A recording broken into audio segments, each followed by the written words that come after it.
प्रवाल coral क्या है? एक वन कास्ट, एक समुद्री जीव, एक जड़ी बूटी और एक स्थलीय जीव। ये इसका जो उत्तर है वास्तव में क्या है? बी। ये एक समुद्री जीव है जो लाखों करोड़ों की संख्या में एक साथ समुद्र में रहते हैं। इसके शरीर के बाहरी तंतु का एक प्रकार का पदार्थ ज्वल रहता है, ठीक है, और ये प्रकाश संश्लेषण विधि से अपना भोजन बनाते हैं। तो प्रवाल क्या है? एक समुद्री जीव है। प्रवाल भित्ति कोरल रीफ है, जीवों द्वारा निर्मित एक समूह समुद्री जीवों द्वारा निर्मित भित्ति। ऑस्ट्रेलिया के निकट स्थित एक गर्त, ऑस्ट्रेलिया के पूर्वी तट पे पाए जाने वाला एक घास। अब तो ये क्लियर हो गया, यह है बी समुद्री जीवों द्वारा निर्मित भित्ति। ये जो प्रवाल है जीव, ये एक्चुअली कहाँ पाए जाते हैं? उष्ण कटिबंधीय सागर में, उष्णकटिबंधीय सागर में। और ये 30 डिग्री उत्तर से 30 degree north, 30 degree north to 30 degree south दक्षिणी अक्षांशों के बीच पाए जाते हैं।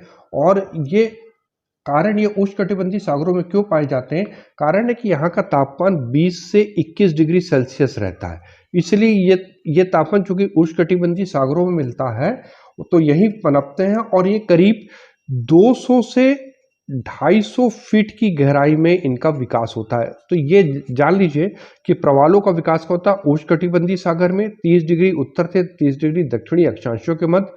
तापमान वहाँ 20 डिग्री से 21 डिग्री सेल्सियस होना चाहिए और 200 से 250 फीट तक होनी चाहिए। और लवणता की मात्रा भी बहुत ध्यान है, क्योंकि सागरी बात है तो लवणता कितनी होती है? 27 से लेके कहीं 30 है, कहीं 32 है ना। तो इससे अधिक लवणता नहीं होनी चाहिए और इससे कम लवणता नहीं होनी चाहिए। ये यदि कहीं भी उष्णकटिबंधीय सागर में ये स्थिति पाई जाएगी तो वहां प्रवाल भित्तियों का विकास हो जाएगा। प्रवाल के निक्षेपण के लिए महत्व की दृष्टि से उपयुक्त दर्शाती गहरा सागर अवसाद युक्त जल कम तापमान, उथला सागर अवसाद युक्त जल सामान्य तापमान, उथला सागर अवसाद युक्त जल अधिक तापमान, गहरा सागर अवसाद युक्त जल और सामान्य तापक्रम। तो इसका उत्तर क्या होगा? बी वाला। उथला सागर मैंने बताया था, उथला सागर इसलिए होगा कि इनका विकास 200 से लेके 250 फीट तक होता है, तो इसका मतलब सागर की गहराई अधिक। अवसाद युक्त जल इसलिए बहुत आवश्यक है क्योंकि अवसाद अधिक रहेगा, जो मूंगे हैं उनके सीपी है वो भर जाएंगी, तो ये क्या है? प्रवाल मर जाएंगे। और तापमान कितना चाहिए? मैंने बताया 21 डिग्री से 27 डिग्री 20 डिग्री से 21 डिग्री सेल्सियस तापमान चाहिए। और ये कौन से सागर में चाहिए? ये उष्णकटिबंधीय सागर में पाए जाते हैं, ठीक है। कौन सा सागर प्रवाल उत्पत्ति के लिए उपयुक्त है? उष्णकटिबंधीय महासागर, शीतकटिबंधीय महासागर, शीतोष्णकटिबंधीय महासागर, इनमें से कोई नहीं। अब तो ये उत्तर बहुत आसानी से लग जाएगा, ए उष्णकटिबंधीय सागर। और उसका भी कौन सा क्षेत्र होना चाहिए? 30 degree north to 30 degree south उष्णकटिबंधीय, क्योंकि उष्णकटिबंधीय क्षेत्र है, कर्क रेखा और मकर रेखा के बीच का क्षेत्र है। यदि आप सीधा सीधा रखिए कि कर्क से मकर के बीच, जबकि 23.5 पे होता है, लेकिन ये 30 डिग्री ले लिया गया, तो 30 डिग्री नॉर्थ से 30 डिग्री साउथ के बीच में ये पाए जाते हैं। कौन सा तापमान प्रवाल जीवों को विकास के लिए उपयुक्त है? 70 डिग्री फ़ारेनहाइट से 80 डिग्री फ़ारेनहाइट, 65 डिग्री फ़ारेनहाइट से 70 डिग्री फ़ारेनहाइट, 50 डिग्री फ़ारेनहाइट से 60 डिग्री फ़ारेनहाइट, 60 डिग्री फ़ारेनहाइट से 80 डिग्री फ़ारेनहाइट। तो कौन सा इसका उत्तर है? बी वाला सही है, 65 डिग्री फ़ारेनहाइट से 70 डिग्री फ़ारेनहाइट। यदि इसको सेल्सियस में ले लिया जाएगा तो ये करीब करीब 20 डिग्री से 21 डिग्री सेल्सियस के पास बैठता है, तो ये वाला उत्तर बिल्कुल सही है।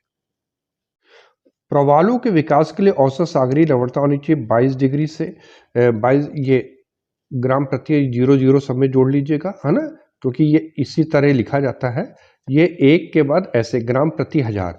तो 22 से 27, 27 से 32, 32 से 37, 37 से 42। हम लोगों ने क्या पढ़ा था? जो अभी उन्होंने थोड़ी देर पढ़ा था, कितना होना चाहिए था? बताइए, लवणता 27 से 30 पढ़ा था। मैंने पढ़ते वक्त ही बताया था कि 27 से 30 होगा, को कई जगह 32 लिखा होगा। तो ठीक है, तो कौन सा हो जाएगा? बी वाला उत्तर बिल्कुल इसका सही है। प्रवाल भित्तियां मुख्य पाई जाती है 30 डिग्री नॉर्थ से 30 डिग्री साउथ अक्षांश के मध्य, 20 डिग्री नॉर्थ से 20 डिग्री अक्षांश के मध्य, 15 डिग्री नॉर्थ से 30 डिग्री नॉर्थ तथा 15 डिग्री साउथ से 30 डिग्री साउथ के, और 20 डिग्री नॉर्थ से 35 डिग्री नॉर्थ और 20 डिग्री साउथ से 35 डिग्री साउथ। तो इसका उत्तर कौन सा होगा? ये इतनी बार हम लोग कर चुके हैं, ये क्या है? ए वाला, 30 degree north to 30 degree south. जो प्रवाल भित्ति समुद्र तट से कुछ दूर हटकर बनती कहलाती वलयाकार प्रवाल भित्ति, अवरोधक प्रवाल भित्ति, तटीय प्रवाल भित्ति, इनमें से कोई नहीं। तो इसका उत्तर क्या होगा? बी, अवरोधक प्रवाल भित्ति। तो देख लीजिए अवरोधक प्रवाल भित्ति क्या है। मान लीजिए ये है ना, इस तरह देखिए, ये देखिए ये क्या है, ये लैगून है। ये क्या है? लैगून है, ठीक है। और ये स्थल है। तो स्थल से थोड़ी दूर पे ये जो बनती है उसको अवरोधक प्रवाल भित्ति कहते हैं। और स्थल और इसको अवरोधक लिख देते हैं हम लोग यहाँ पे, है ना। और इनके बीच के जो भाग जो जल से घिरा होता है उसको हम कहते हैं लैगून। जो विश्व की ऑस्ट्रेलिया के पास है ना, great barrier reef, great barrier reef, ये इसी प्रकार की बैरियर रीफ, इसके बारे में भी लोग पढ़ेंगे, इसी प्रकार की प्रवाल भित्ति है।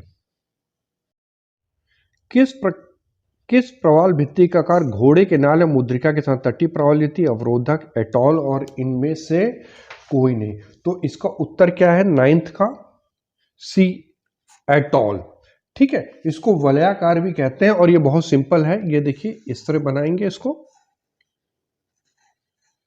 ये क्या है? सागर है, और ये एटॉल, ठीक है। और इसको दूसरी भाषा में क्या क्या इसको क्या कहते हैं? वलयाकार प्रवाल भित्ति, ठीक। तटीय प्रवाल भित्ति और स्थलखंड के बीच विकसित होने वाले लैगून को क्या जाता है? ए, एटॉल, बी, कयाल, सी, कारवा, बी, डी, बोट चैनल। तो इसका उत्तर है डी, बोट चैनल।